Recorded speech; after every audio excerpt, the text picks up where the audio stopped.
Compte complet présente des entretiens avec des personnalités reliées au baseball. Dans cet épisode, Alain Usereau s'entretient avec le journaliste et chroniqueur sportif André Rousseau. André Rousseau, on vous connaît comme journaliste sur la scène sportive au Québec depuis quelques décennies déjà. On va laisser faire le nombre de chiffres. Ça fait un petit bout de temps, André, que vous êtes là. On vous connaît comme amateur de golf. Vous suivez le hockey depuis un bon bout de temps. Vous avez votre chronique encore sur le web, mais vous êtes un amoureux du baseball. Ben, écoute, premièrement, Alain, je pourrais te dire que je suis parmi les dinosaures du sport. Parce que, écoute, quand j'ai commencé à envoyer mes premiers textes au Journal de Montréal dans le temps, j'envoyais ça par Western Union. Je ne sais pas si les gens savent c'est quoi ça, mais ça veut dire que ça fait longtemps. Et pour ce qui est de ma passion pour le baseball, ben, elle date de ma plus tendre enfance. Quand j'étais jeune, je regardais les matchs des séries mondiales. Mon idole, c'était Mickey Mantle, les White et Ford, les Yogi Berra.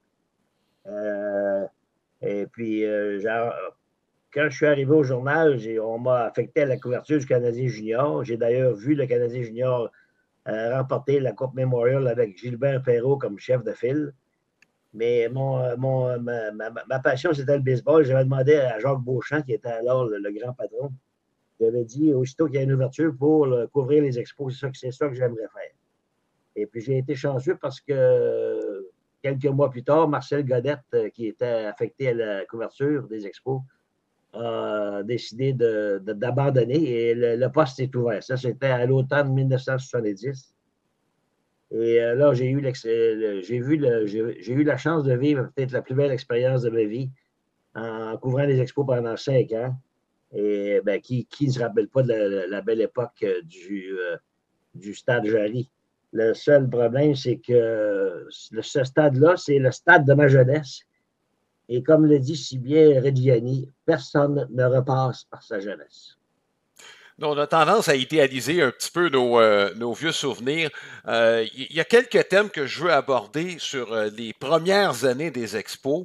Vous avez été là, donc, est-ce que c'est dès 69 que vous avez commencé à suivre, André, des expos? Non, à l'automne 70. OK, et ça s'est poursuivi jusqu'en 1900? Jusqu'à la fin de saison 75, et pour toutes sortes de raisons, j'ai abandonné la couverture du baseball, surtout pour des problèmes personnels. Et puis, c'est Serge Touchette qui a pris la relève. Il a tellement bien fait ça qu'il a été en poste pendant jusqu'à la mort des Expos en 2004. Oui, vous avez précédé Serge Touchette. Bon, mais vous avez quand même été là pendant la grande partie des expos au Parc Jarry. Parlez-moi donc du Parc Jarry, qu'on a tendance à idéaliser, la piscine du champ droit. Le fait que le match était parfois retardé en raison du soleil qui plombait dans les yeux du premier but. C'est vrai cette histoire-là? Ah oui, c'est absolument vrai. Il fallait retarder le match. C'est Ron Fairley qui jouait au premier but, qui était le grand champion du double jeu 3-6-3. Et le Parc Jarry, c'est pas un stade des ligues majeures, ça. Les autorités ont accepté ça parce qu'il n'y avait pas d'autre choix pour les débuts de la concession. Mais j'ai toujours pensé, moi, que c'est Jean-Pierre Roy qui me disait ça dans le temps. Jean-Pierre Roy, qui est une autre légende du baseball, que Charles Bronfman et ses associés auraient dû construire un stade flambant neuf dans le territoire du stade du Parc Jarry, parce que c'était vraiment le meilleur endroit entre les deux solitudes du Québec. Alors, entre le West Island et les gens de l'Est, c'était, je pense, moi aussi, ça aurait été l'endroit idéal pour un stade de 35 ou 40 000 places.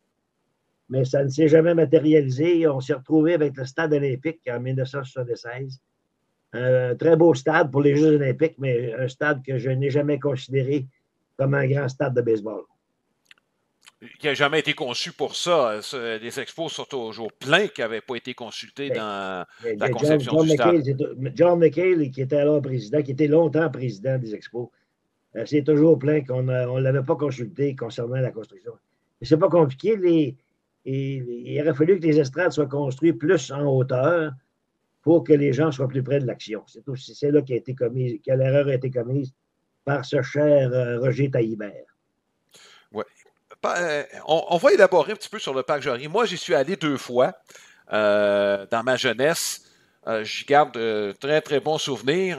Peut-être la remontée la plus spectaculaire de l'histoire des Expos. Je l'ai manqué parce que j'ai quitté le match avant la fin. Je ne sais pas si c'est un match qui vous dit quelque chose, là, mais c'est un match en 9e manche. Les Expos perdaient par 4 points. Il n'y avait personne sur les buts, 2 retraits. Puis les Expos avaient trouvé le moyen de revenir sur un grand chelem de Bob Stinson. Bref, ce match-là, j'étais là.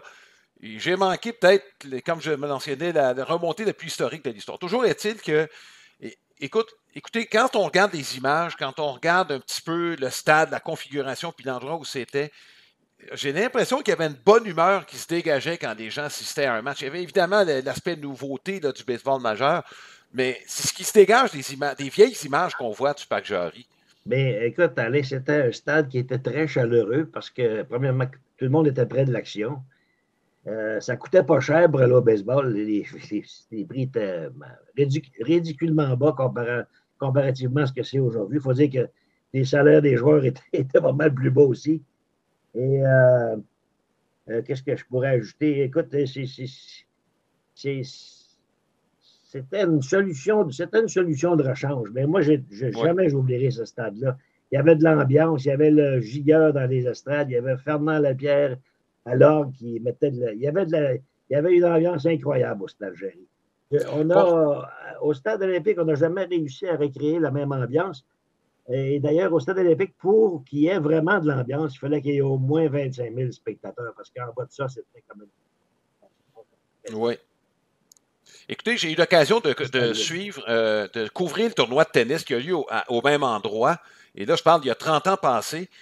On retrouvait encore, on a rénové complètement le stade depuis pour le tennis, mais pour les journalistes, c'était encore la vieille galerie de presse. Et on retrouvait des plaques, des journaux qui couvraient les expos à ce moment-là, oui. Et dont des journaux de Burlington puis de Plattsburgh. Il y avait évidemment des journaux de Montréal. Pour les journalistes, comment c'était couvrir? Est-ce que les installations étaient adéquates pour couvrir les expos? Oui, on était proche de l'action. Écoute, c'était pas une vraie galerie de baseball majeure, là, on s'entend là-dessus. Puis ça a été la même chose. Mon ami Mario Brisebois couvrait le tennis dans cette même galerie pendant une trentaine d'années au moins. Puis quand il faisait chaud, là, quand il faisait très chaud l'été, là, je peux te dire qu'il faisait chaud dans la cabane au 2e étage. Mais je me souviens surtout, moi, quand je pense à cette galerie-là, je me souviens surtout de Marc Thibault, un vétéran journaliste qui travaillait pour le journal de Gazette dans le temps. Et puis lui, il y avait une heure de tombée, je pense qu'il était alentour de 10 heures le soir pour envoyer son article au journal. Puis il n'arrêtait pas de crier après les joueurs pour leur dire d'aller plus vite pour que la partie se termine avant 10 heures. Mais ça arrivait presque jamais. Les matchs commençaient à 8 heures à ce moment-là. Non, je sais, mais quand Bob Gibson était au monticule, ça pouvait durer 1h45, je peux te dire ça. Des fois moins. Bon, André Rousseau, quelques personnages ont marqué les expos à ce moment-là. On va commencer par le gérant que vous avez couvert, là, Gene Mauch. On ne peut pas s'imaginer quelqu'un qui mène, parce que Gene Mauch prenait de la place. Même Gene Mauch l'a mentionné. Alain Gene Mauch, on était surnommé le petit général. Bon. C'est d'ailleurs Marc Thibault qui lui avait donné ce surnom-là. Mais en réalité, c'était lui le grand général parce qu'il contrôlait tout de A à Z. Et son seul défaut, d'après moi, c'était un très bon gérant, Gene Mauch, qui était très bon pour les expos. Et son défaut, c'est qu'en anglais, il was thinking ahead of the game. Ça veut dire que lui, quand la partie commençait, il était déjà rendu en 7e manche dans sa tête, ce qui n'était pas arrivé en fin de match. Il appelle ça du over-managing.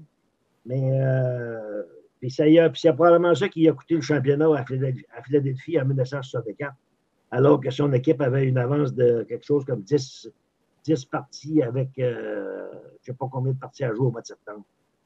Mais j'ai beaucoup appris à son contact. C'était un homme de baseball. Écoute, il a consacré sa vie en entier, Gene, au baseball.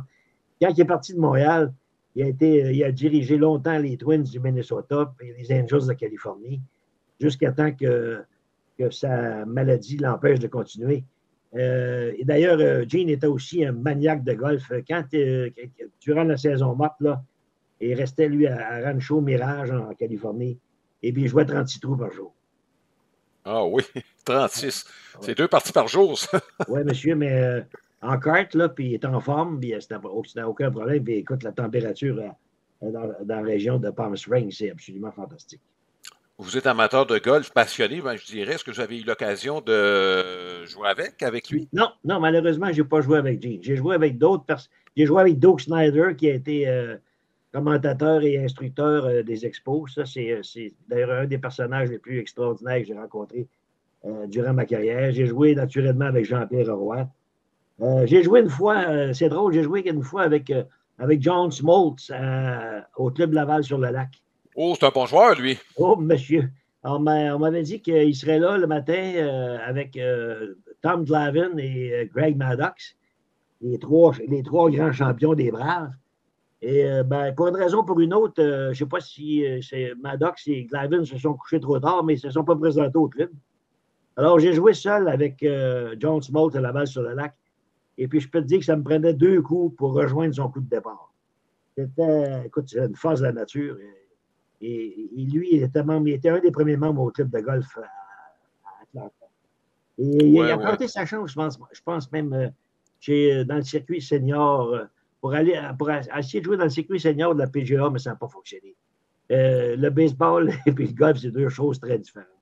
Oui, mais on peut quand même voir qu'il y a les qualités athlétiques là, se reflètent souvent dans d'autres sports pour les grands athlètes. Lui, d'ailleurs, Smoltz, je ne peux pas parler de Smoltz toute la journée, mais Smoltz, c'est un des rares qui a été aussi bon comme partant et comme lanceur de relève. Ça, c'est assez exceptionnel.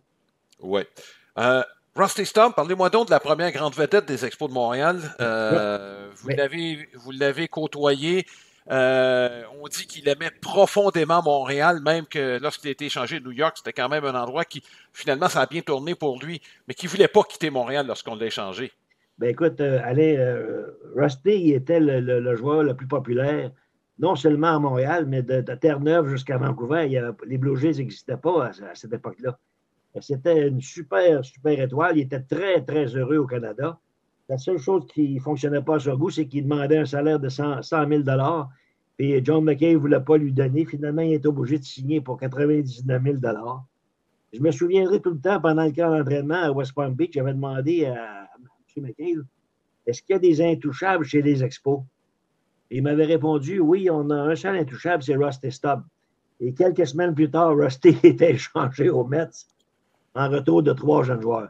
Ben, c'était un très bon échange pour les Expos parce qu'ils mettaient la main sur 3 joueurs susceptibles de les aider pendant plusieurs années. Ben, moi, j'étais allé au condo de Rusty au centre-ville. Il était dévasté, découragé de quitter Montréal pour s'en aller jouer pour les Mets. Ça a très bien tourné. L'année suivante, il a participé à la Série mondiale contre Oakland. Et puis, finalement, il est devenu restaurateur à New York. Je pense que il s'était trop proche de la cuisine parce qu'il a pris du poids rapidement. Oui. Ben, il aimait déjà ça quand il était à Montréal. Ça, c'était public. On le savait là, qu'il aimait la bonne chair là, quand il était à Montréal, Rusty. Il aurait pu ouvrir son restaurant à Montréal éventuellement. Oui, sûrement. Et c'était pas. Écoute, il a tellement, il nous a tellement parlé de la possibilité d'être élu au Panthéon du baseball. Il lui manquait pas grand-chose. Je pense qu'il faudrait que je vérifie, mais quelque chose comme 2700 coups sûrs. Oui. Il en a frappé 500 avec 4 équipes différentes. C'était un exploit inégalé, ça. Il était assez bon voltigeur de droite avec un bon bras. Alors, il était, comme on dit, borderline. Et finalement, ça ne s'est pas passé. Et c'est drôle, j'étais en vacances à West Palm Beach il y a 3 ans, 4 ans passés. Quand il est mort dans un hôpital de West Palm Beach. Oui. Parlez-moi de la saison 1973 des Expos. C'est la première au cours de laquelle les Expos ont été impliqués dans une course au championnat. C'est pas parce que les Expos ont été super extraordinaires, mais c'est la première au cours de laquelle ils flirtaient avec une fiche de 500. C'est généralement le cas. La 5e année, c'est là où les organisations commencent à être égales avec les autres. Mais là, il n'y a personne qui gagnait. Les Pirates étaient plus forts que tout le monde, mais c'est une mauvaise saison. Les Mets l'ont éventuellement gagné. Mais pour André Rousseau et tous ceux qui suivaient les Expos, parlez-nous un petit peu là, de cette saison-là qui était complètement folle. Ben, oui, complètement folle, c'est l'expression exacte. Les Expos n'auraient jamais dû être dans la course. Ça, c'est officiel. Mais les autres non plus. C'était à qui perd gagne. Je pense que les Expos ont fini qu'une fiche de 79 et 83. On ne pas le championnat avec ça, d'après moi. Là. Mais c'est les Mets. Il me semble que c'est Yogi Berra qui était gérant des Mets. Exact.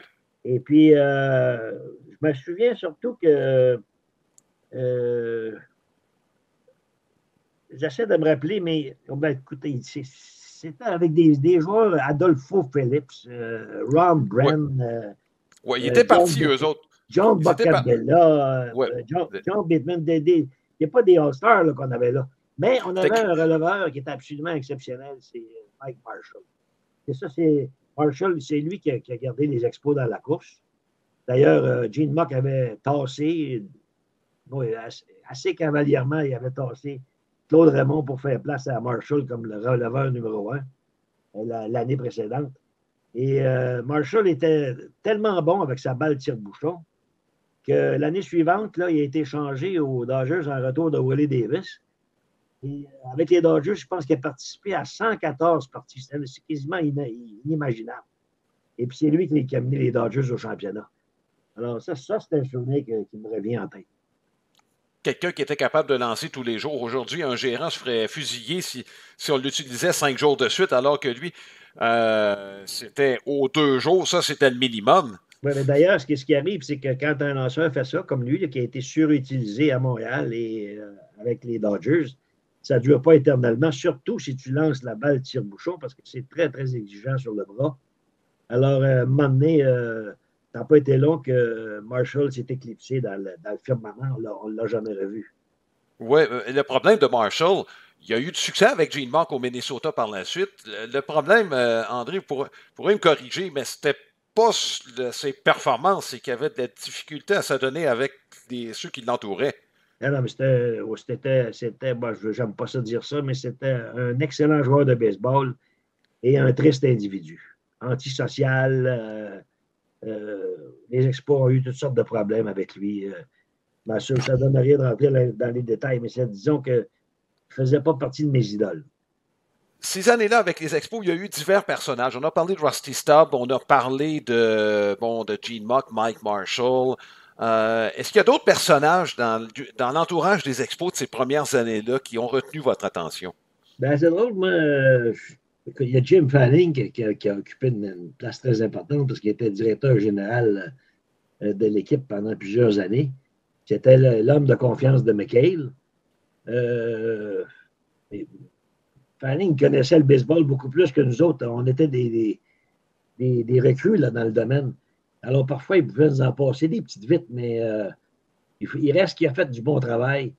Et John McHale, qui était un ancien membre de l'Organisation des Braves et qui a travaillé aussi pour le bureau du commissaire, avait été choisi pour lancer la concession des Expos. Moi, j'attends qu'il a fait un job extraordinaire. D'ailleurs, McHale a été en poste jusqu'en 1986 ou 87. Et puis, en général, il fait des bons échanges. Sauf que au milieu des années 70, là, je pense qu'il s'est trop fié. Il s'était laissé embobiner par Gene Muck. L'échange qui a amené Willie Davis à Montréal, ça, c'était un désastre. Et puis, l'échange qui a envoyé Singleton à Baltimore pour essayer d'amener Dave McNally qui a lancé 3 ou 4 parties pour les Expos. Alors, ils se sont cognés là, la tête 2 fois à cette époque-là, des mauvais échanges. Ce qui a fait qu'il a fallu recommencer à zéro en 1976 avec Carl Keel. Et puis ça a été plus ou moins, c'est pas ça n'a pas été 16. Plus ou moins, ça a été absolument un désastre. Ben, écoutez, ce que vous dites là, ça m'a été confirmé. Gene Muck était le grand Manitou de l'équipe. Jim Fanning avait le titre de directeur général, John McHale de président, mais Gene Muck ne faisait pas juste diriger l'équipe sur le terrain. C'était lui qui était... Je te dis, on l'appelait le petit général, mais en réalité, c'était le grand général. Oui. Il amenait sûrement trop large. Écoutez... C'est le même danger qui guette un gérant, un instructeur au hockey qui veut s'occuper de faire les échanges aussi. Exactement. Ce qui a coulé un peu Gene Mauch à Montréal, et vous pourrez le confirmer, c'est qu'il était en amour avec les lanceurs gauchers, ce qui a amené Dave McNally. Woody Fryman, ça a bien tourné parce qu'on l'a eu la même année, mais ça a peut-être coûté la carrière de deux jeunes joueurs. J'aimerais ça que vous m'en parliez. D'abord, Baylor Moore. Baylor Moore qu'on a peut-être monté trop vite. Dans le cas de Baylor Moore, c'est clair et net qu'il a monté dans les majeurs trop rapidement. Il y avait beaucoup d'étoffes. Là. Il y avait c'était un potentiel de devenir un très grand lanceur, mais on l'a brûlé. On l'a brûlé complètement. Ça arrive souvent avec des jeunes lanceurs. Et dans son cas, c'est ça qui est arrivé. Oui. Puis l'autre, c'en est un autre qu'on a monté trop rapidement. Joe Gilbert, qui est un lanceur gaucher. Ouais. Il n'avait même pas lancé au niveau 3A, puis on l'a monté directement. C'est ça, je dis, c'est une autre erreur. Mais Joe Gilbert avait sûrement, je pense pas en tout cas, qu'il avait le talent de Baylor Moore. Mais Gene Mauch l'aimait beaucoup. C'est certain. Gene, quand il aimait un joueur, d'ailleurs, le plus bel exemple de ça, c'est Tim Foley. Gene Mauch se revoyait en Tim Foley, un joueur combatif. Une fois, Foley était monté au monticule pour s'en prendre à Steve Carlton des Phillies. Jamais je n'oublierai ça. Et puis, Mauch, qui était en amour avec Foley, a sauté sur le terrain pour aller le défendre. Et puis, je peux te dire qu'il a mangé toute une volée par les joueurs des Phillies. Oui, ben, écoutez, ça, c'est une chose. Gene Mauch aimait. Bon, effectivement, quand il tombait en amour avec un joueur, c'était éternellement. D'ailleurs, Foley a joué pour Gene Mauch avec les Angels. Sauf qu'il pouvait se mettre des joueurs à dos. Sa façon de faire à Gene Mauch ne faisait pas l'unanimité à l'intérieur de sa propre équipe. Non, mais c'est clair. Mais d'ailleurs, il y a un gérant qui fait l'unanimité, je pense qu'il n'y en a pas. Pas quel gérant qui a dit faut que tu réussisses avec 10 ou 15 joueurs, puis essayer d'ignorer ceux qui sont contre toi pour passer à travers. C'est Sparky Anderson ou quelqu'un d'autre qui a parlé de ça. Il va toujours y avoir des mécontents dans un club de baseball. Mais dans le cas de Mauch, c'était un gars de la vieille école. On recule. Lui, il a travaillé dans la Ligue Southern. Là, puis, alors, la vieille école, lui, Gene, il aimait beaucoup les vétérans, puis il n'a pas très confiance aux jeunes joueurs. Même phénomène existe dans d'autres sports. Là. Et dans certaines occasions, ça lui a fait mal. Ben, je peux vous confirmer que c'est pour ça qu'on l'a laissé aller. John McHale me l'a confirmé.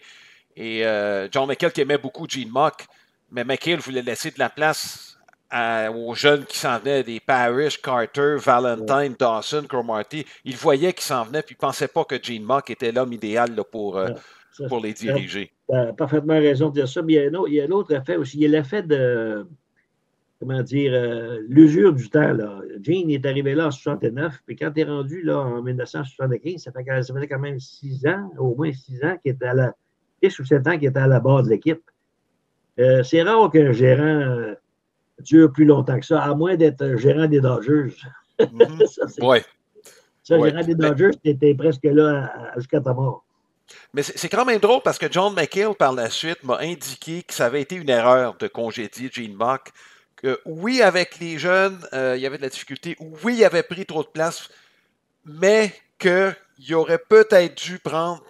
Il aurait peut-être dû s'y prendre autrement pour amener Gene Mauch à intégrer ces jeunes-là au sein de l'équipe. Parce qu'il ne faut pas se leurrer. Dick Williams a été très bon pour les Expos. C'est ce que je pense. Évidemment, je l'idéalise peut-être parce que c'était mon époque d'adolescence. Donc, moi, j'ai adoré Dick Williams malgré tous ses défauts. Mais force est d'admettre que sur le plan philosophique, Gene Mauch, ça donnait beaucoup mieux avec John McHale que Dick Williams pouvait le faire. Là. Dick Williams puis John McHale, il n'y avait pas deux individus plus différents que ces deux-là. Non, écoute, dans le cas de Dick Williams, moi aussi, je suis d'accord que ça a été un excellent gérant. Son plus bel exploit dans mon livre à moi, c'est d'avoir amené les Red Sox au championnat en 1967. Ouais. À Oakland, il y avait un club pacté. C'était un club extraordinaire, les Athlétiques. Ouais. Au début. Et je ne dis pas qu'il n'a pas fait du bon travail, mais je pense que tu aurais pu être gérant et remporter le championnat. Ensuite, Dick, à Montréal, a fait du bon travail. Ça s'est très mal terminé, son aventure à Montréal. Je pense qu'il aurait dû être là jusqu'à la fin de la saison, mais comme McHale a décidé de le congédier et de confier l'équipe à Jim Fanning. Et puis, de toute façon, c'était une saison plus ou moins officielle, ça, là, 1981, là, avec 2 calendriers, en tout cas, peu importe. Et après ça, dès qu'il a continué, il a eu du succès à San Diego. Oui. Puis je pense qu'il a même été à Seattle vers la fin, je pense. C'est là qu'il a fini. Bon. Et écoute, il y a du millage, là, Dick Williams. Ouais.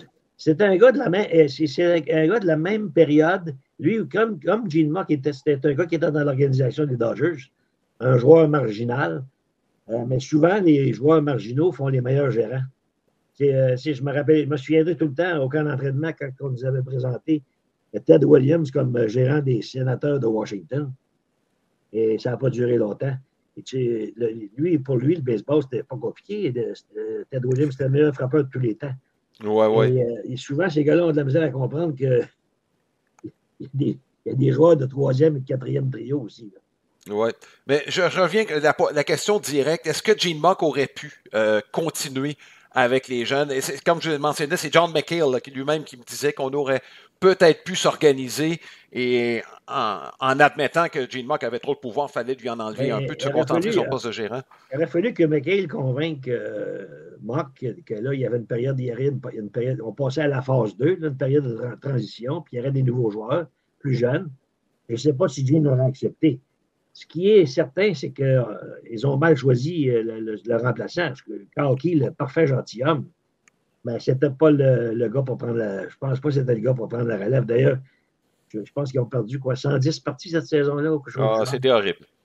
Alors, c'était le désastre. Mais écoute, c'est la vie, ça. L'usure du temps. Peut-être l'usure du temps aussi. Oui. On va revenir un petit peu avant des expos. Pourquoi? Parce que, on fait référence souvent aux Royaux de Montréal. Quand on parle de l'histoire du baseball au Québec, les Royaux de Montréal, Jackie Robinson, il y a eu la Ligue provinciale. C'est une ligue qu'on connaît mal, qui a... son histoire s'est terminée en 1970. Vous avez connu ces dernières années. Il y a des joueurs qui sont sortis de la Ligue provinciale qui ont fait des baseballs majeurs. Un de ceux-là joue avec les Expos, c'est Pépé Frias. Oui. Honnêtement, Alain, il n'y a pas beaucoup de joueurs qui sont partis de la Ligue provinciale pour aller jouer dans les majeurs. Par contre, Pépé Frias, c'est un joueur marginal, mais je me rappellerai tout le temps qu'il avait signé son premier contrat avec les Expos. Je pense qu'on lui avait donné 40 000 à l'époque. Quand il retournait chez eux à San Pedro de Macorís, il était un homme riche, absolument riche avec un salaire semblable. Mais dans la Ligue provinciale, il y avait beaucoup de joueurs qui avaient atteint la Ligue 3A, comme Marcel Guilbeault en particulier, et d'autres joueurs qui avaient joué dans le 2A. Je me rappelle de Nick Testa, un excellent receveur qui a joué à Grimby, à Trois-Rivières. Lila Spool, qui était mon idole chez les Alouettes de Sherbrooke. Mais il y avait aussi plein de Québécois qui avaient beaucoup de talent, là. Des lanceurs comme Pete Cianflone, Andy Okionero, des gars de Montréal, ça. André Bessette était meilleur au hockey qu'au baseball. Ça, c'est une autre histoire. Mais c'était du très, très bon calibre parce que c'était des gars qui avaient du métier.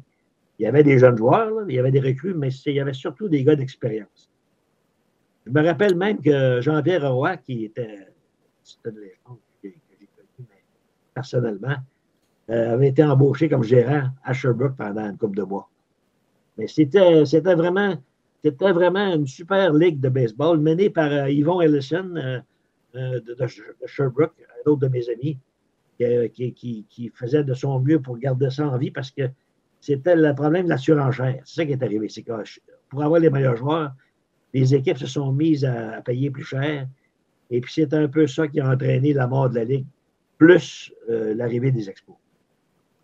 L'arrivée des Expos et peut-être l'implantation aussi d'équipes au Québec. Je parle des Carnavals de Québec, là, qui sont comme par hasard, la Ligue provinciale s'est terminée en 70 et en 71, on a vu des équipes à Trois-Rivières et à Québec. C'est pas un hasard. Ben c'est clair qu'en ayant les Carnavals de Québec et les Aigles de Trois-Rivières, la Ligue provinciale pouvait difficilement continuer.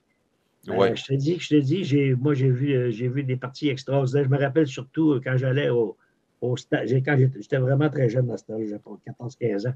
J'allais voir jouer les Castors d'Actonville dans le petit stade qui existe encore d'ailleurs. Puis on présente encore du baseball avec beaucoup de spectateurs. Et l'étoile des Castors, c'était Henri Corbeil, un lanceur de Montréal, un gaucher, un petit gaucher. On l'appelait le petit syndicat fax de la Ligue provinciale. C'était un lanceur fantastique. C'était pas rare là, que Henri faisait 12, 13, 14, 15 retraits sur des prises dans une partie. Ouais. Avec une excellente balle rapide et puis une très bonne balle courbe. Et les joueurs de la Ligue m'en ont parlé jusqu'à... Il y avait un tournoi des anciens, un tournoi de golf des anciens qui avait lieu jusqu'à il y a 4-5 ans à Drummondville. Tous les gars se réunissaient. Il y avait les anciens du hockey, de la Ligue senior de hockey, puis les anciens de la Ligue provinciale de baseball ensemble. Des journées fantastiques, ça.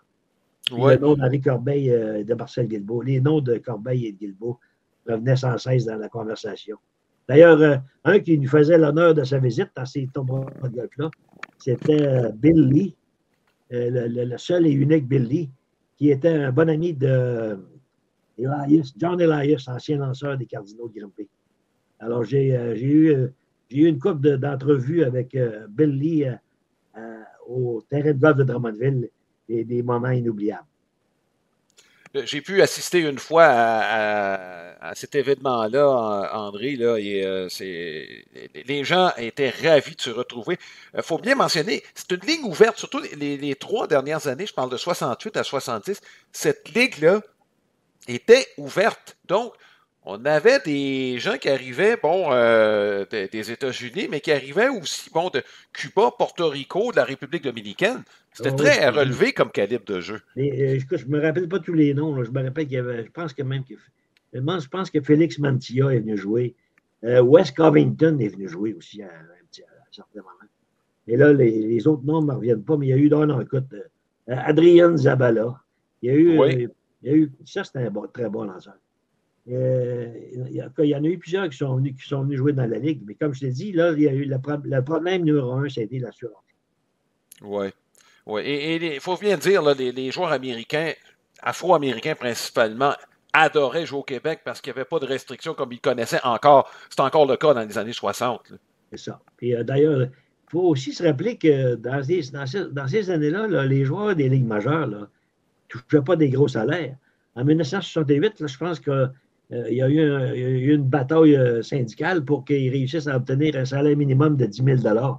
Quand on pense à ça, là, aujourd'hui, avec des lanceurs à 30 millions et des frappeurs à 40 millions, là, c'est quasiment... dans mon livre, moi, que c'est inimaginable. Puis, personnellement, je trouve ça absolument ridicule. Il n'y a pas aucun joueur de baseball qui mérite autant d'argent. Et puis, ça se reflète, ça. Il dit jamais, mais ça se reflète dans le prix des billets. Et en bout de ligne, c'est le consommateur qui paye. Oui. Il faut dire que si les joueurs en ont autant, c'est peut-être que les propriétaires en ont de disponibles pas mal aussi. Oui, je suis d'accord. Je suis d'accord là-dessus. Mais c'est la démesure. Avant Marvin Miller, il y avait des salaires de crevefin.